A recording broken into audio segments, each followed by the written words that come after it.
In today's video, we are going to look at an alternative method for measuring the wavelength of light. We've seen one using lasers, but you might not want to use lasers if you have big classes of students, because of the risk of them shining lasers into their eyes. Today we're going to use LEDs.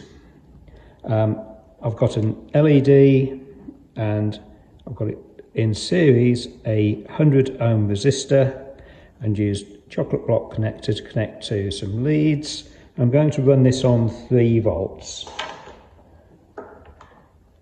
I've pushed one of them, this blue one, through the middle of a ruler, just drilled a 5mm hole, and pushed the LED through.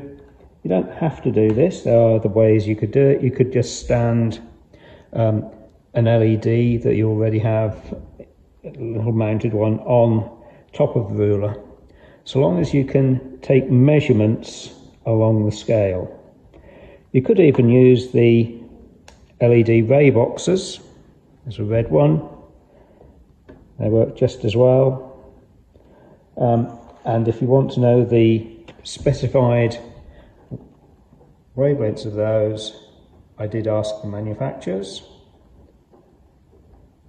So there they are, if you want to pause the video if you do want to have those and want to try them.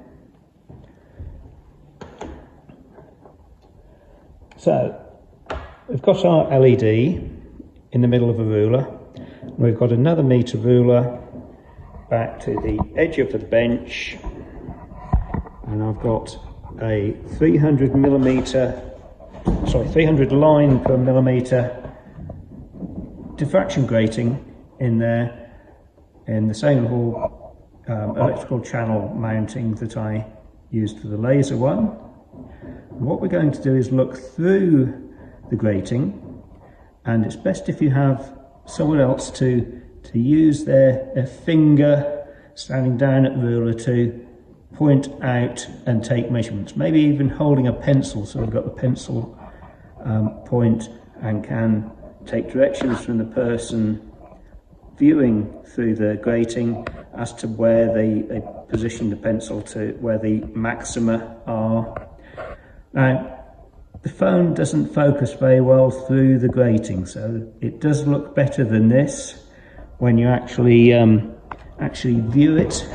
But if I get down close to it, you can see that through the grating we can see a number of dots of maxima from that blue LED.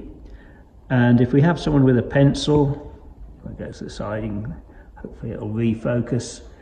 You can see the scale if you're actually doing this, because it doesn't try and focus on the grating.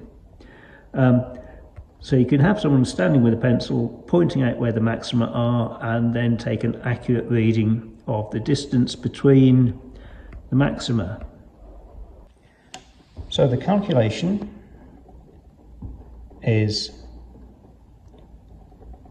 shift tangent to get tan to the -1 of 0.141, that's the distance between our maxima, which is that.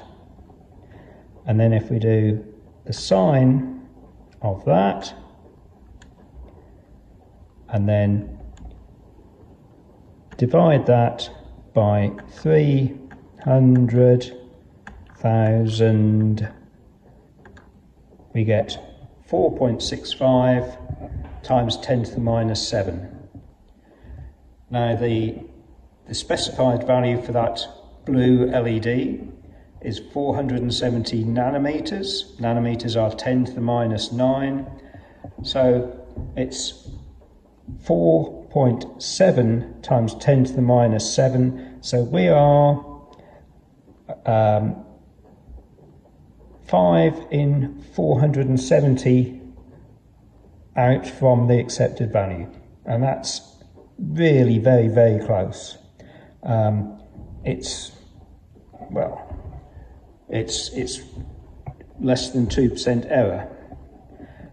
Considering we've measured the wavelength of light in nanometers with a meter rule, that's pretty good going. So obviously you shouldn't be using a laser for this. It wouldn't be safe. You must not look directly at a laser through a grating or anything else unless it is specified for viewing lasers. And even then it's a bad idea. So LEDs are excellent because they have a fairly narrow wavelength band, and you can look up the specified value and work out how close you are to that and calculate errors. Errors are mostly likely to be in the way that you measure it. Errors can also be in the manufacture of the grating. Our 300 line per millimetre gratings were probably manufactured by Edmund Optics in the States and manufactured as 7,500 lines per inch. We've actually got a mixture of both and get exactly the same result with those filters as well. So the grating might have a bit of built-in error as well. You could use a white lamp here, so long as it's got pretty much a point light source, and measure the wavelength of different parts of the spectrum. But the important thing is you are not to look directly at a laser or use a laser for this experiment where you are viewing the diffraction pattern directly through the grating. But it's a good alternative if you don't want to use lasers.